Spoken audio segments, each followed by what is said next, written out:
Hello, hello. Welcome to The Whole Elephant. Thank you so much for being here. If this is your first time joining me on my podcast, my name is Eric, and the poem The Blind Men and the Elephant is the basis for this podcast. If you've never read it, I encourage you just to Google The Blind Men and the Elephant. It's basically the story of six blind men who are asked to describe an elephant, and they all describe it based on the first thing that they grab. And so this podcast is my journey of trying to see and understand different perspectives in life, not just the perspective that I live in. And we do that from the standpoint of people's lives and careers and maybe what you don't see and understand about those things. And then also people's spirituality and what their thoughts are on faith in God and different religions and those sorts of things. I'm super excited about my guest today. Ken Davenport is a multiple Tony Award winning Broadway producer and writer. He has produced such things as Kinky Boots, Groundhog Day, Once on This Island, and many more. And what I know of Ken in the short time that I've known him and been following him on Instagram and some of his programs he's got going on, and he's just a wealth of knowledge. He's like a walking nugget of wisdom, and I've learned so much from him, and it was such a pleasure to be able to sit down and have a chat with him. So sit back, relax, and enjoy the chat. Ken, what's going on, man? Thank you for being here and doing this. It's my pleasure, Eric. Thanks for doing it yourself. It's January in New York. It's got to be cold, right? It's effing freezing today. we are in the teens with it felt like 4 degrees when I woke up this morning. Yeah, I'm in LA. We're kind of the opposite right now. Yeah. Well, I think that's the end of this podcast. I think I'll just go. But honestly, thank you for fitting me into your schedule. I know from social media, you're a regimented guy. You're a schedule regimented type of person, it seems. That is true. And we're doing this in my meeting block time. Like I schedule certain times of day to do meetings and things like this, interviews, and this is it. And I try to schedule them all in that time to leave the rest of my time to get all the other stuff done I want to get done. Does that come naturally to you, or is that something you've learned over time? I've always been a structured person, but there's no question that this requires discipline and education and training your mind and body and brain to operate within this way. But frankly, it's the only way to continue achieving things as you get busier and as you do more things, including, by the way, have a family that. I had a kid 3.5 years ago, and boy, does that throw a beautiful looking wrench into your schedule. So you have to get more regimented. So as you go on in life and just get older, but as you get more successful, as you come up with more things you want to do, you have to also make sure you're putting aside or setting up a structure so you can accomplish those things and not miss out on the important things like making breakfast for your daughter every morning. Yeah, no, for sure. I have a 7-year-old. I totally get it. That makes sense in my brain from the business side of what you do, producing all these things.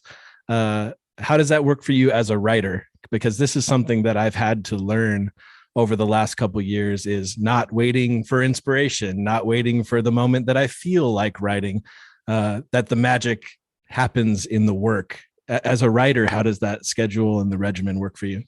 I think that's what was a great epiphany for me, in that the moment you apply some of these techniques, tactics, strategies, whatever you call it, to the creative process, the easier the creative process is, because the thought of creating something seems like, oh my God, how am I going to do that? Like, you read a novel, you pick up a novel, you see a musical, and you're like, what the F? That's like impossible. How can you do that? But the moment you like break it down into buckets and times and an hour and a chapter, a page, like I just did something today. Stephen Pressfield, the genius that he is, the War of Art and Do the Work, like this stuff. In Do the Work, he has this section where he says, every major piece of work, it's a generalization, but they usually have about 7 chunks, like 7 sections, 7 movements, whatever you want to call them. Mm-hmm. So I'm having trouble with a script of mine, and I was like, well, I'm going to just take the script, print it out, and split it up into the sections that I've created. and I had 8. And I was like, well, Steven would probably spank me for that. So Yeah. let me see if I can make it 7.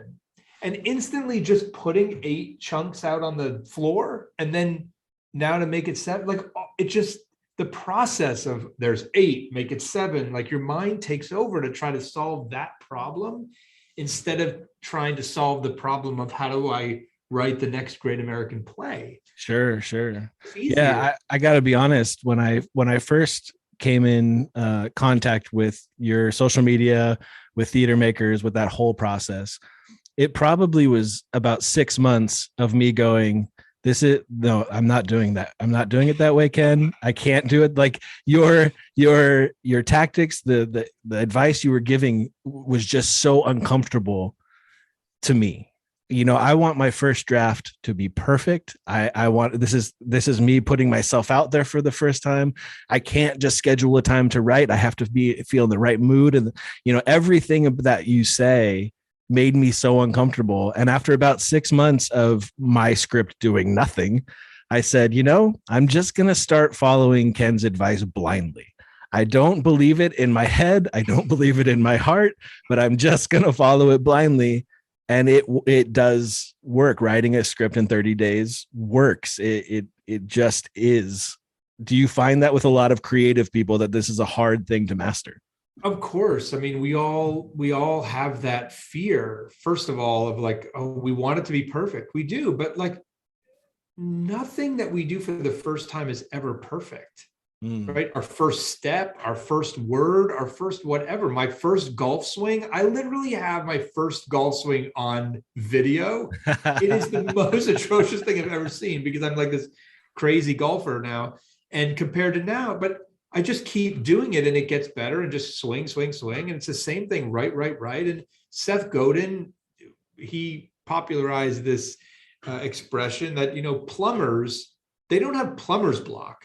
They show up to work if there's a clog. They just fix the clog. They fix the pipe. They do the thing.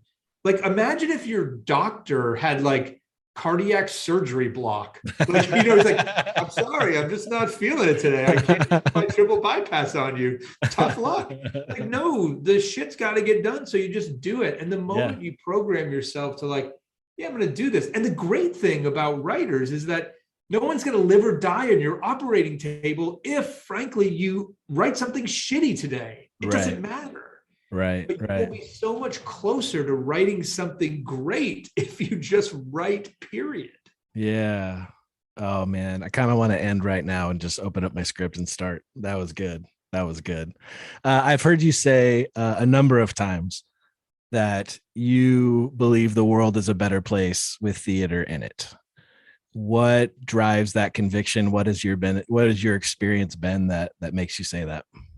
Well, there's a quote that I'm going to paraphrase right now that is one of my favorites, and it has resonated with me very deeply over the past couple of years. It was said by a Russian diplomat who said, art changes minds a lot more than politicians ever will.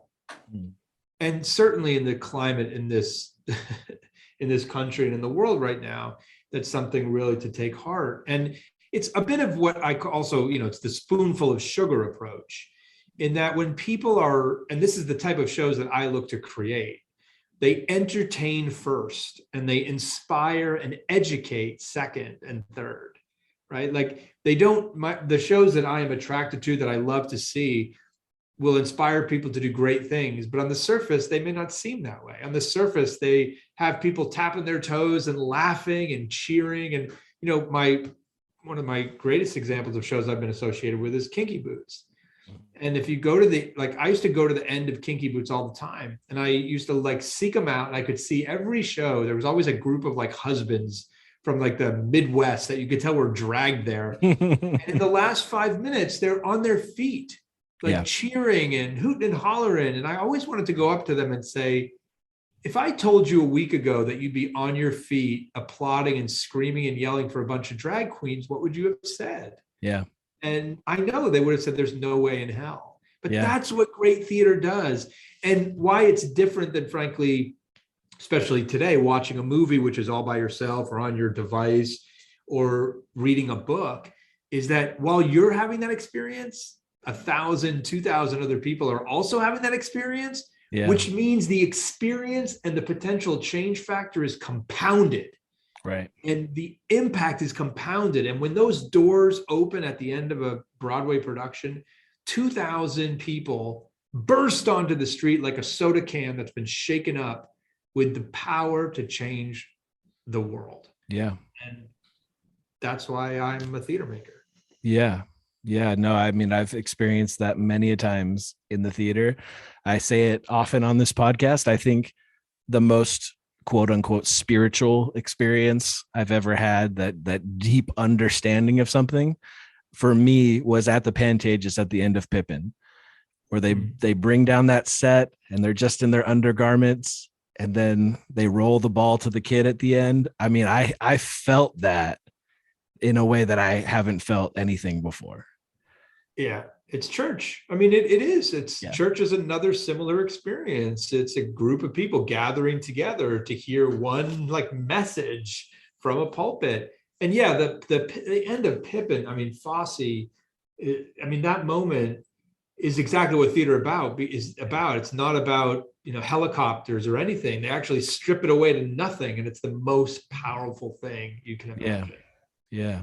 I think theater right now in this moment is an interesting thing, because obviously because of COVID, live theater has taken a hit and it's trying to come back. And some shows have been a little bit more successful at coming back than others have. It's trying to make its way back. I'm sure it will. But while live theater has taken a hit, it seems like movie, TV, film theater is booming right now, especially with the success that Tick, Tick, Boom, West Side Story, and Kanto all just had at the Golden Globes. Is that a good thing? Is putting these things on film and getting them exposed? Do you see that as a good thing, or is that the wrong direction that theater should be going? No, it's definitely a great thing, because anytime the word Broadway or musical or is mentioned on a platform like the Golden Globes, or when Hamilton wins a Grammy, or like all that, it's incredible for us because we don't get those kind of marketing platforms. Right. And look, I got into the theater when theater was not so cool, right? Like it has become cool again, thankfully. Right. And certainly Hollywood has helped that. And Lin-Manuel Miranda himself has helped that. Rent helped that. Glee helped that. American Idol helped that. Yeah. Like a lot of things helped that in the mid to late 90s and 2000s. So yeah, it's magnificent. And what I love to see was that people were so starving for theater, and the big studios and big companies became aware of it. And like Disney releasing Hamilton, the Dear Evan Hansen movie getting fast tracked, Come From Away going to Apple Plus, Diana on Netflix. These companies are not stupid. They look at a lot of data. And what they were saying is, oh shit, these Broadway people want them some theater. Let's figure out a way to get them some theater on our platforms. And that's powerful, and it's not going to go away. Right. I guess my question though is, do people want live theater? Yeah. Because I mean, if you just take Lin as an example, and obviously in a lot of ways, Lin is an anomaly. He's a category unto himself. But since Hamilton debuted in 2015, we've gotten Moana, Vivo, Encanto, Tick, Tick, Boom, not to mention the stuff that he's acted in, like before he's given us another live on stage thing. So, I'm just wondering if more people like Lin are going to tend to do more film projects, it's less risk. You can do it quicker. All those things. I don't know. I just wanted to know your opinion on that. Yeah. I had the distinct pleasure of working with Andrew Lloyd Webber for a number of years as his executive producer here in North America. And there will never be anyone like Andrew again. I mean, who has written and made the theater a career, and almost exclusively the theater, right? But that's because, look at how many hits he's had. The modern musical theater writers won't even write the number of hits he's had total, right? Like whether they're hits or not, they just won't. And part of that is not like, I think it's easy for some people to point fingers and say, oh, they're not as loyal to the theater. No, it's just not. There are more mediums for them to write within, more mediums for them to create for than ever before. And they're attracted to them. And yes, look, all of a sudden Hollywood starts calling much faster than it did before. Right. So Pasek and Paul are the same thing. Like they get sucked out for La La Land. They brought and then it's a whole other world. So, but they are our theater makers here, when they become a success, they're quickly pulled more than they were in the past. And that makes it hard for them to spit out another musical with as long as it takes to develop. Yeah. So I know we're all waiting for the next Lin-Manuel Miranda musical, but it may be some time. I have a feeling he'll win an EGOT before there's another musical. Yeah. Yeah. Theater is a big risk. Not every show makes it. Is there a common thread that you see on shows that don't make it, or is it right time, right place? The thing that pops into my mind is, and I know that you worked a bit on this, like I can't believe that Groundhog Day wasn't a smash hit, because it was, to me, it was so brilliant and in a lot of ways failed. And when I went to see it in New York, it was the first show I had ever seen in New York, flew out there for it. And I was overwhelmed by the fact that I stood on a street and looked down one tiny street, and Dear Evan Hansen, Great Comet, and Come From Away were all on that tiny little street. And that's what it was competing against at that time. So is it right time, right place? Are there actual indicators that you look for on whether something's going to be successful or not? There's a whole bunch of things that you can look at. Of course, every time you think there's a rule, something comes along and breaks it. Sure. And Groundhog Day was a real disappointment, obviously, for me and for everyone involved, because it was brilliant. I mean, Tim Minchin, who wrote that score, who I know you know very well, he, I believe, is one of the greatest musical theater writers we have working today that has not had the breakout sensational hit. Obviously, with Matilda, long run, done all over the world and everything, but he's got a Rent in him. He's got one of these monumental blockbusters in him, and God, I hope I can be associated with it. Yeah. And Andy Carl, who played that Bill Murray role, made famous by Bill. Andy was in my first musical I produced, Altar Boys, and I believe he's one of the greatest male musical theater performers working today. No question about it. So there's so much going for it. And then what happens? Well, actually, one of the things I'd point to on that musical is that hero, that Bill Murray character, is not a liked hero, right? When you go into that, he's not a good guy. And in the theater, we look to root for these heroes. We need to. And here's the difference between movies and musicals. Movies cast stars.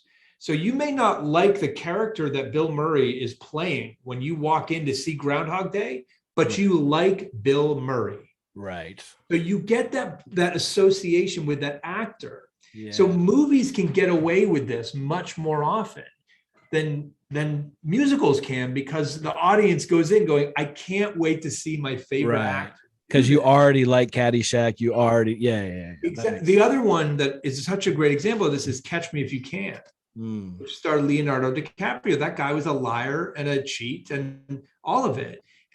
But he's Leonardo DiCaprio. How can you not fall in love with that guy? I can't wait to see him. He's from Titanic. You're so excited. The new Leo movie. Right. Aaron Tveit, who's another brilliant musical theater performer. The majority of people don't know him, so he has to prove it to them. Right. And that just takes longer. So that's one of the things that, I certainly look at and you have to be careful of, that just because something's successful in one medium doesn't mean it's going to be successful in another. Right. Often for the reasons it was successful in one is the reason it may not be in the other. Right. Does, as a producer, do you look at what else is coming out timing wise? Is that a thing? Because I mean, obviously, in the case of Groundhog Day, we'll just stick with that example. It got nominated for everything, but was going up against three powerhouses at that time, a virtuoso, performance from Ben Platt, which you get every once in a while. But if it comes out a year later, it's up against The Band's Visit and SpongeBob. does that make a difference? And is that a strategic thing? Like no one else is going to come out with theater next time Lynn comes out with something, you know what I mean? Well, that's what happened. I remember I had a show looking at the season, and a very powerful theater person said, you may want to be careful. We have Hamilton Juggernaut is just going to suck up all the space. And it did. Yeah. There were how many articles a day in the New York Times? And the New York Times reporter said to me once, like, look, we have to keep writing about it because every time we write about it, the views go through the roof. Like audiences want this story. And other producers who had shows up at that time were like, okay, enough with the Hamilton already. But the problem is you can't time the market. Yeah. You know, we when we get a theater, we have to go. You know, even as we're looking at it in a pandemic, when you're offered a theater, it's very hard to say no based on what's coming. Saw another one of the best examples of what you're talking about was 1997. And I was working for this now bankrupt company called Livent. And we had Ragtime in Toronto. And I was working at Candide. And Ragtime had an opportunity to come into Broadway and play the Gershwin Theater when Candide closed. And it would have been up against Titanic, The Life, and Jekyll and Hyde. And instead, they went to LA with it, waited to open Livent's theater, what was then the Ford Center for the Performing Arts, now the Lyric where Harry Potter is. And because of that delay, it went up against The Lion King and Cabaret, which won all the performance awards. So Ragtime, which is one of the most brilliant pieces of theater that had the shortest runs and is most unappreciated, it could have swept everything the year before. Interesting. And at least had a 5-year run, I believe. And instead lost just about everything and closed and bankrupt a company. Now, that was well on its way, unfortunately, because of some instances of fraud. But that winning the Tony Award that year for Ragtime could have changed the trajectory for a lot of people and the whole company. For sure. I want to ask you a couple questions with your producer hat on. I'm sure you read a ton of scripts all the time. What are you looking for in a script, especially when you say just get your rough draft out there? You know, what are you looking for where you know this is going to hit or miss?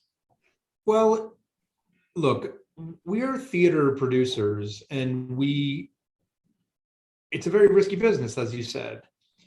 And we don't do this for the money. So like people who say like, oh, producers are like out for the money. I really don't know one single producer who is producing for the money. Let me tell you something. If I wanted to make money, I would do 1,000 other things, 1,000.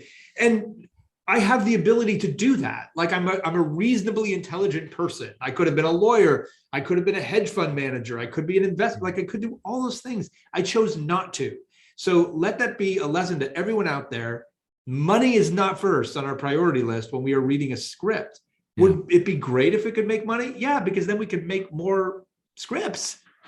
But some of the biggest money makers there are didn't look like money makers. Hamilton, Dear Evan Hansen, like on paper, those don't pitch well, right?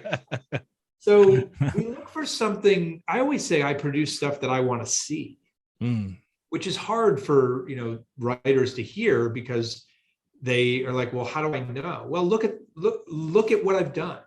Like, don't just blanket submit to everybody. Look at people whose work you also admire, that you like, that you want to see, so that there's a taste alignment there. People come to me a lot, and they come to Theater Maker Studio and all the stuff that we do saying, I want to find a producer. And I say, no, you don't. You want to find the right producer, the person who you really will love your show because they need to see it. They would buy a premium ticket to see it. So that's what I look for. And more specifically, you better grab me in those first 10 pages. You better grab me. I better know right away what's going on. You better get me hooked. And of course, with a musical, that music has to grab me. A music, right. I often say it's the root word of musical is music. They don't call it a bookable, they call it a musical. Yeah. So you better have a score that knocks me out. Yeah, one thing that I've heard you say, and I've heard people around you say, is Sometimes you'll get a script and right off the bat, oh, this isn't a musical. This is a screenplay, or this is a novel, or what is the difference? Because there's a lot of things that get turned into musicals that, like you said, Hamilton, Dear Evan Hansen, those don't strike me as particularly musical. What makes something right for a musical versus something that's not? Well, musicals tend to deal with grand themes, like bigger issues. And look, think about it. People don't sing and burst out into song every day, right? That is not what happens when you're walking down Fifth Avenue. Yeah. So I often say it takes a big emotion, a big one, to get someone to transcend from spoken word to song. Wow. So Yeah. the issues at stake have to be big. And they are big in Hamilton. And there are big feelings in Dear Evan Hansen, even though it's a small story. Yeah. So there's a lot there. So that's part of it. At the same time, I always say that, musicals, for the most part, how they differ from drama is that most musicals end with joy at the end, or hope, or a ray of sunshine somehow. The biggest example I can give you of that is West Side Story versus its source material, Romeo and Juliet. What happens at the end of Romeo and Juliet? Both of them die. What happens at the end of West Side Story? One of them dies and the other one says, can't we just all get along? Right. That is a major difference. And that's what, if you look at musicals, even the darkest ones, Ragtime, the hero, Coalhouse Walker, is shot, murdered. Yet there's still, Tata comes out and does a speech at the end about how he's creating something that represents what America could be. Right. And putting a ray of sunshine and hope on it. So there's some of the differences, but it needs to have big themes and big issues, big emotions. What are you, as we kind of wrap up this Broadway section of this, what are you most excited about in the near future, where Broadway is going, what you have on your plate? What are you most excited about? Well, in general, I believe that we are about to enter the roaring 20s, that the renaissance of live entertainment is coming. We're actually in it already.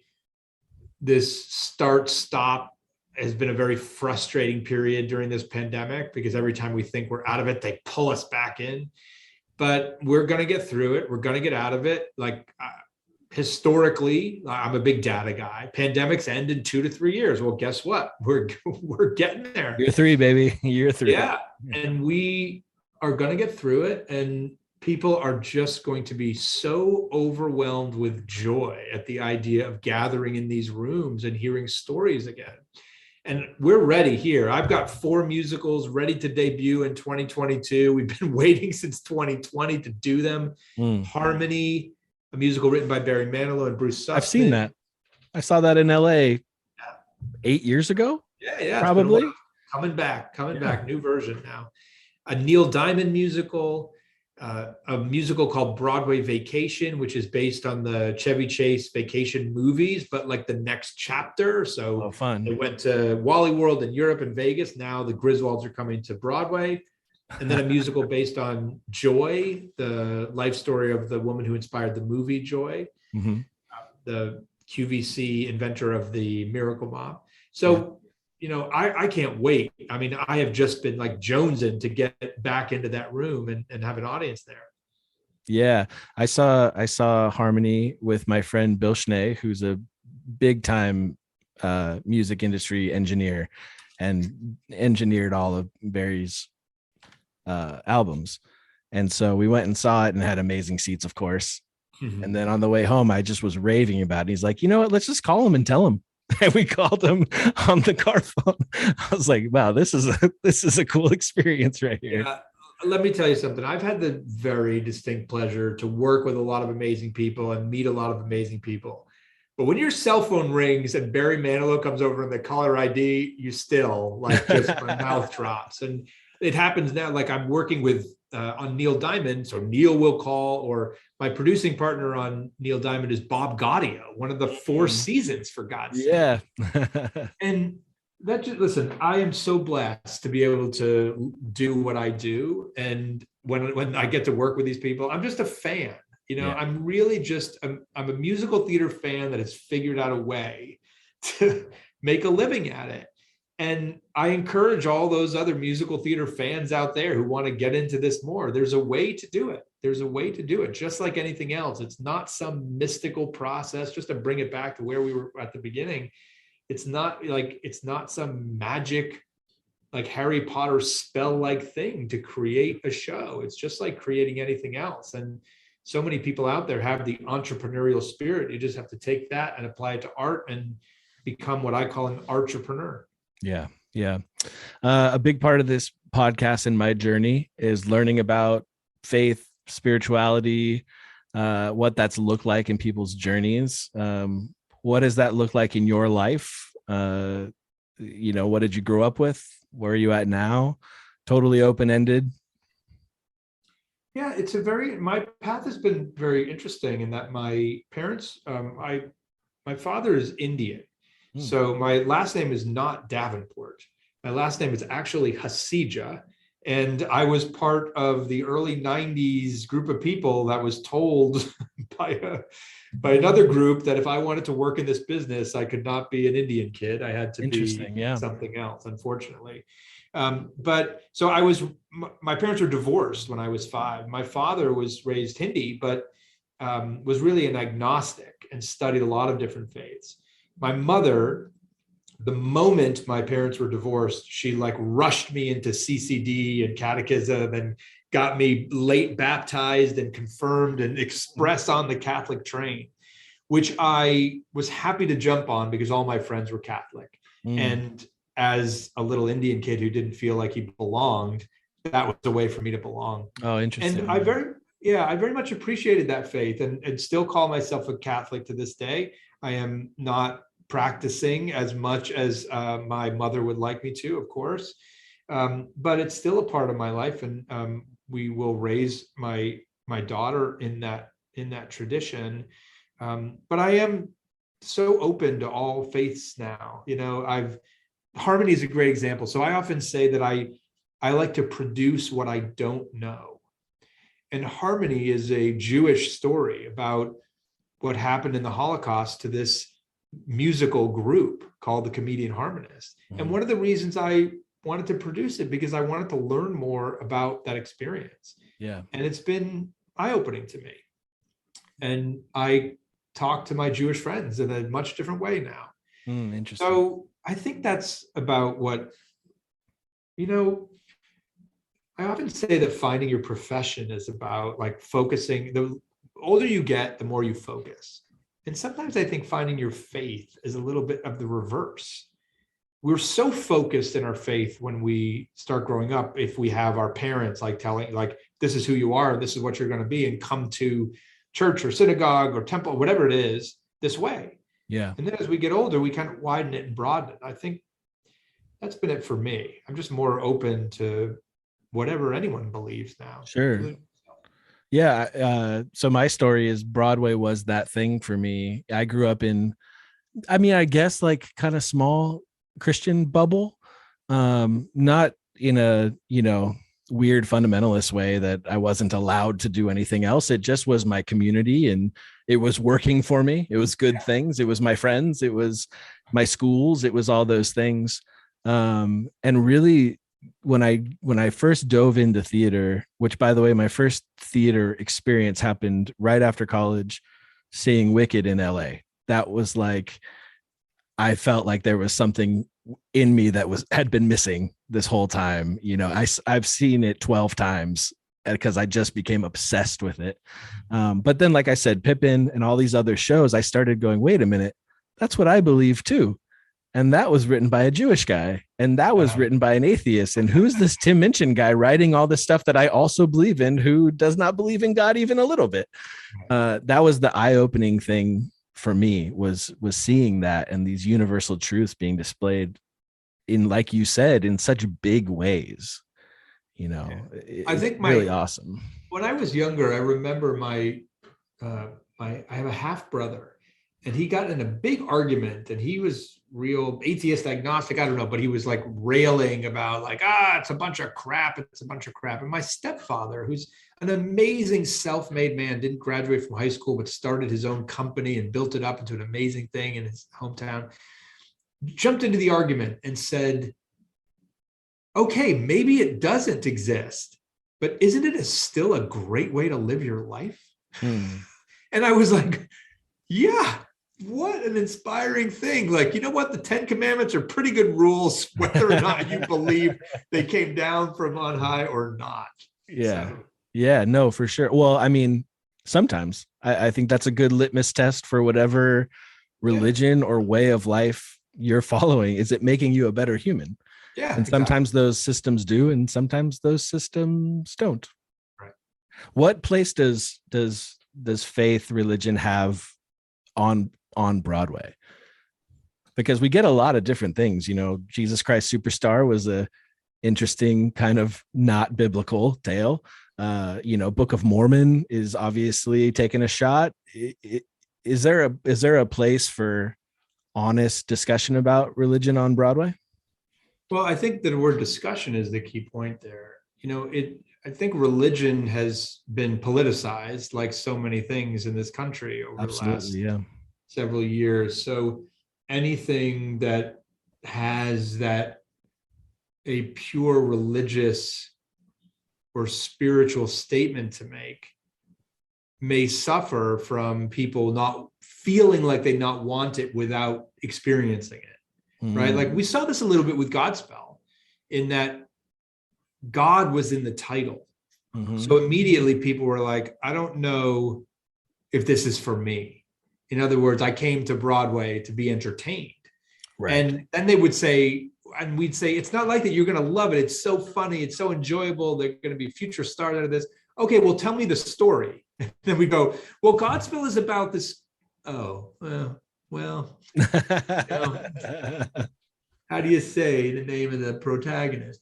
So we suffered a little bit from that. And that's something that Godspell didn't experience when it originally debuted.